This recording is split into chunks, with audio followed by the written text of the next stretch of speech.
I'm going to make a quick video about how to refresh a radio like this. This is an MTX9250. This is 8250, it's 900 and 800 megahertz respectively. This will also work for the HT1250s or even the XTS2500s and 5000s, so just stay tuned. So basically step one is to get rid of these knobs and the antenna. Well, actually step one will be take the battery off, right? And then this one's kind of stuck, so I'm going to use the actual tool. There we go, it's off. And then we have to remove it from the case. Now, you could use the actual tool to do it. It's not that expensive, but just to prove that it can be done, I just want to show you. If you get between the case and this metal chassis, you could just do the same thing. Lift it forward, and then it's out. So that's step one. Boom. Okay, step two is once you rock it out of here, you're going to have these ribbon cables. You got to be careful. Just lift up on these brown tabs, and they should just, these ribbon cables come out. Some of these radios have an issue with the pixels. I don't know if you can see that the one set of pixels here is not working. So I want to quickly show you how to repair that too while we have this one open. So stand by. What you got to do is reveal the board behind this. So you have to get into each of these tabs with a hook or something and just lift them out. Just a sec, I'll show you. Alright, of course you want to be careful with the ribbon cables, but you just move them to the side, and then I use this like a $1 pick that you get from Harbor Freight, and get in there and just kind of bring it towards you.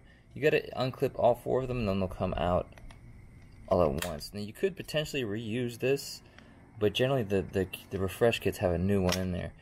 But if you're careful, you can save it if you want.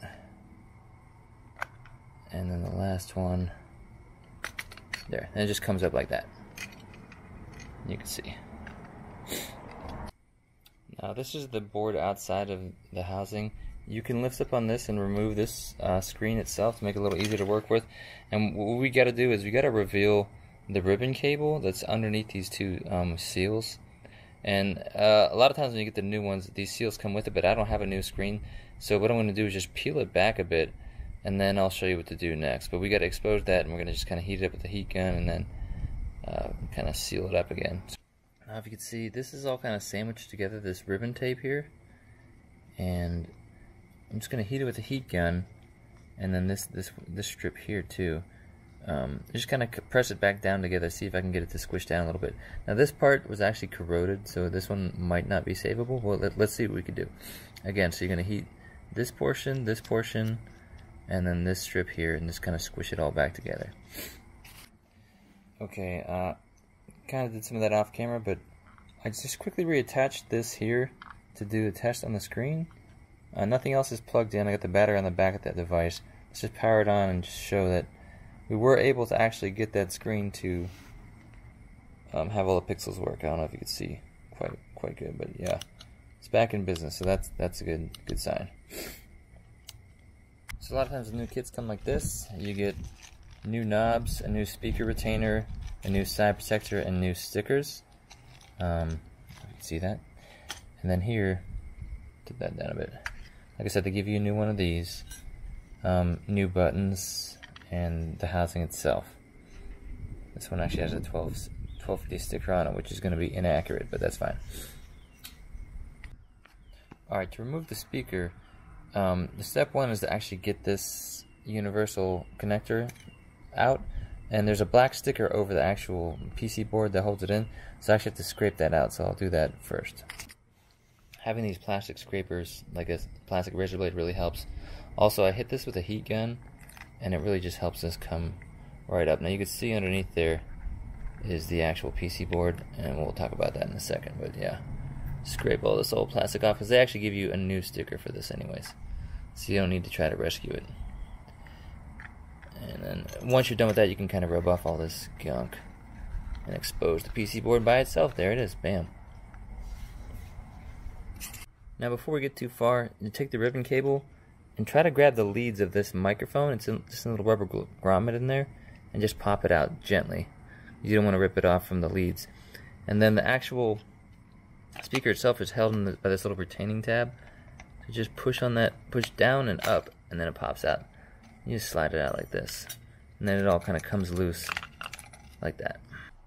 Alright, I use the speaker lead or the speaker retainer to lift up on this panel, because you got to get underneath all these layers. You don't want to separate this orange layer from the PC board, and it's a fiberglass board, so once you get it up, you can kind of lift it up bit by bit, and then it'll just slide through this crack.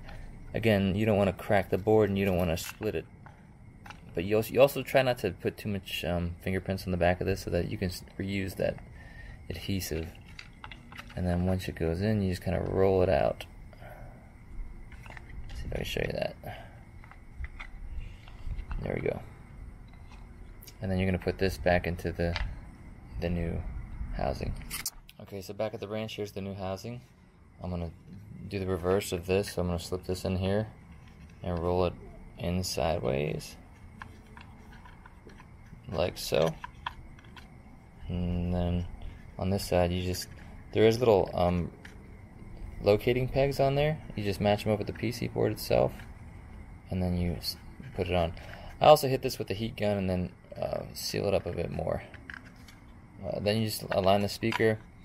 The mic will go, just push it back in like you did before, and then put the retainer back on. I have a new retainer, so let me grab that and show you how that works. So again, here are the new parts. Here's that retainer. So I'm going to slide that under this little cable here and up into this slot. I don't know if you can see that. And then you just push down. Actually, if you have a screwdriver, it's better. Push down and back and down. There's a little tab to help you with that right here. I don't know if you can see that. And that's what you want to do. And that's good to go. We just got to put the sticker on this one. Alright, there's no real trick to this other than there's like a little tab here that you can see. And it has to go towards the bottom, that tab. So you just line it up with the there's a little imprint where it goes in, and just put it in like that. That's good to go. Alright, this is the screen again. I'm gonna just clean it with this screen wipe to make sure there's no fingerprints or anything. And then also on this, they include this, one of those little cell phone screen stickers. Take that off of there, and you go ahead and put this back in. So you just drop that board like that, and then you can take your new retaining plate and then just click it into place. So there's two little mounting tabs here. You slide those underneath these two locators, and then you do need to use the tool to actually push it in to get it to stick. So just like we did before, we're pushing these down now till they click. It looks something like that. Let's do all four of them. So I could maneuver the camera and get this done, but there's all four of the tabs are mounted back into place. When you're putting this together, if you're lucky enough to have one with this weather seal intact, it wouldn't be a bad idea to just kind of clean it as best you can.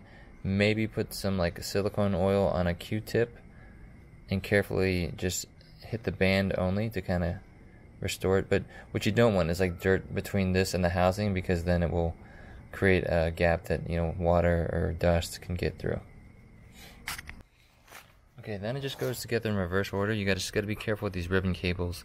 You want to clip them in with the board fairly close to the housing so that you can just rotate it back in. And I really can't do that with the camera, so I'm just gonna clip these in. Again, you just put them in all the way to that white line on the tape, and then you just throw this latch down. Once you have those attached, you just put this in like so. Push it up. Make sure you're not dragging on these rubber grommets too much. And then after a certain point, you're going to come to here, and just like you put it in, just slip this between the chassis and that second. Make sure you get to that second lip on here, not the first one. And then you can just kind of press it in.